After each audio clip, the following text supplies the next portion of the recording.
I'm sure by now a lot of you have probably heard Bury the Light by Casey Edwards, and I'm sure a lot of you have also probably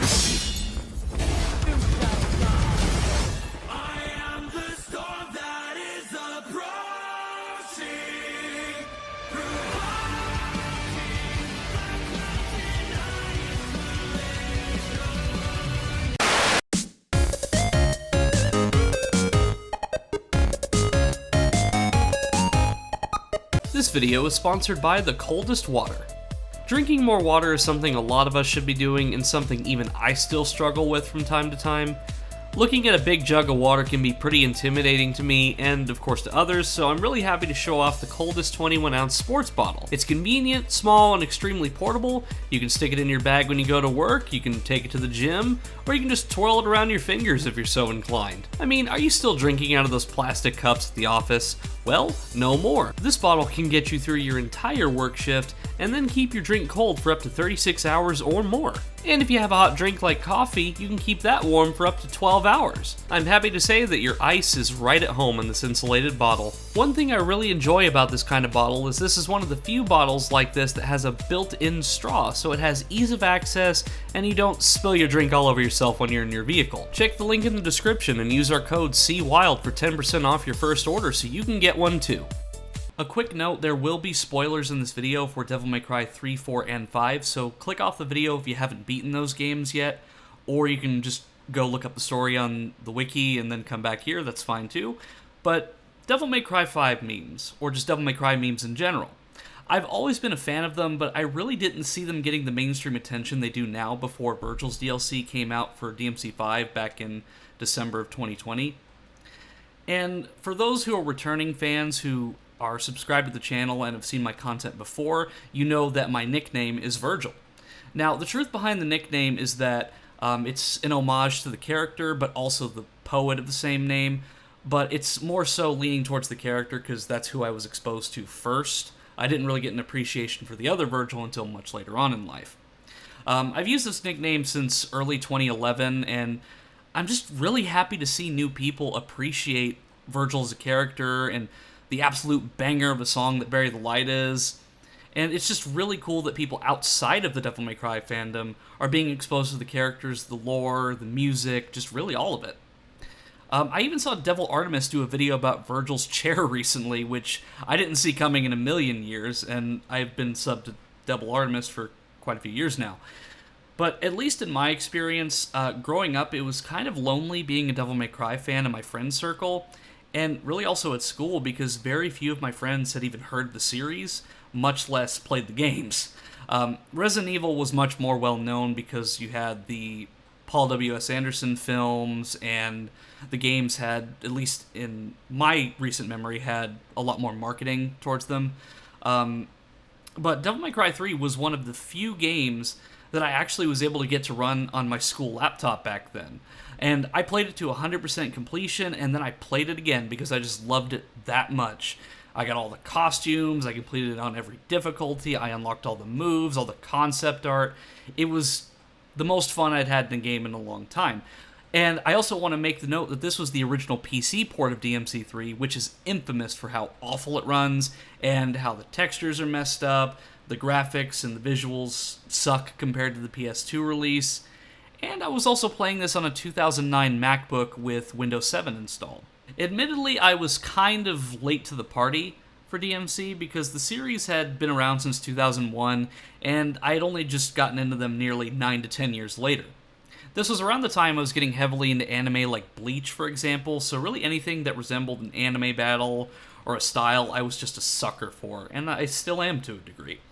But I want to say around 2009-2010 was when DMC Devil May Cry was getting some heavy promotion, and from my recollection, there wasn't a lot of information that said that this was a complete reboot. People thought that this was a prequel to DMC 3. There was just a lot of things that weren't known at the time, and I wasn't necessarily a fan of the gritty, like, darker style compared to the action anime BS that is the Devil May Cry series, but So I actually have played DMC Devil May Cry, and I really enjoy the gameplay. It's really fun to play, it's really responsive, the combo system is great, the weapons are really cool. Not really a fan of the Ebony and Ivory redesigns, but I mean, it's a different take on Dante, so I can forgive that. But DMC Devil May Cry, that's really where the fun stops, is at the gameplay, because the story is just awful.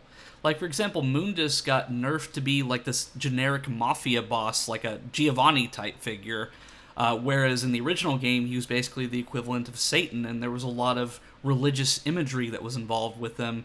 And even the music cue, whenever you enter his temple, is very, like, heavenly sounding, but it's all facade because Mundus is just this pure evil entity underneath.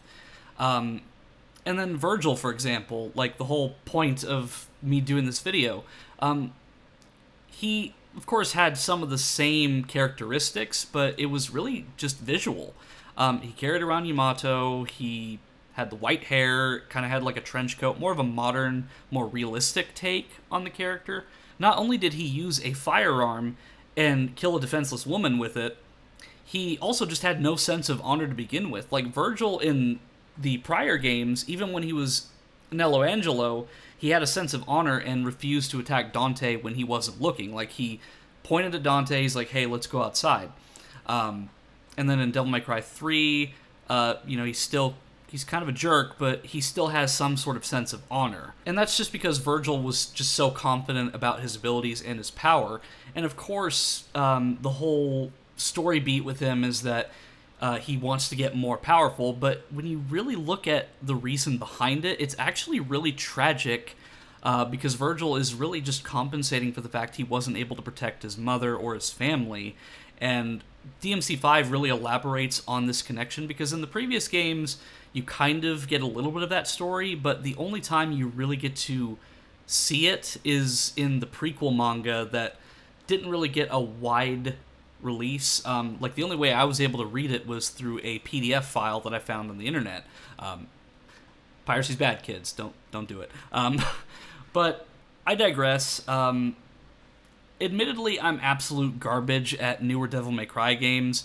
A big part of why I like Vergil as a character isn't necessarily because of his moveset or his design, like I did originally, but the fact he's just really easy to play. Like, DMC5 Dante, for example, has the biggest arsenal of any character in the series, and mixing that with the fact he can style switch makes him really hard to master, and I've seen some crazy combo videos that people have done, and I just don't have the patience for it. But with Vergil, he has a few new moves, but his moveset is still similar enough to his debut in the special edition of 3 that I can pick him up and play just fine. And, of course, like, I've practiced a little bit, but I'm definitely not a pro player by any means.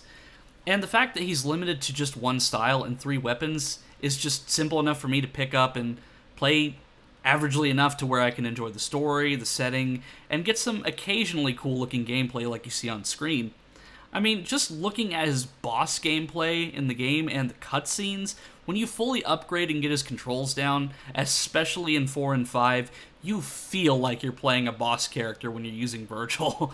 You feel like that anime character with all the sword swiping and judgment cuts. It's just cool. I mean, I still remember having conversations with my brother back in the day on theories about how Vergil was still possibly alive in the DMC timeline, and how when he was Nello Angelo, like, he disappeared the same way that he did in every previous boss battle, and there was no body. There was a lot of debate and theories, and when DMC4 Special Edition came out, I was the most excited I'd been for a game in a long time. And the fact that Vergil's not only back, but had his own cutscenes, just made my inner 14-year-old squeal with delight. And then, of course, the DMC5 trailer hit back at E3 2018, and I instinctively knew who it was in the trailer, because playing the previous games and knowing what was so special about the Devilbringer, because no random person is just going to come up to Nero and rip his arm off for the Devilbringer specifically, because the only reason somebody would do that is to get a hold of Yamato, and the only one who would know that Nero has it is Dante, Nico, Kyrie, and Vergil, because he has such a massive connection to that blade. In some of the older Let's Rants, for example, you can actually see me using a mod version of the boss character Vergil from DMC5, which basically lets me use him as a playable character. They modified the code a little bit, and this was predating the announcement of the DLC by a few months at best, so anyone who was watching at the time was probably really confused as to how I was doing that. You still technically can play as Boss Vergil if you have the trainer, but that's really only if you don't have the DLC, and you're really limited to just using Yamato and the boss moves, but he's very overpowered. And as I stated in the last Let's Rant about horror games, Devil May Cry 5 actually was not my favorite game of 2019, and I think that's partially due to the fact because I streamed the entire game in one sitting, which ended up being about a 9.5 hour plus stream.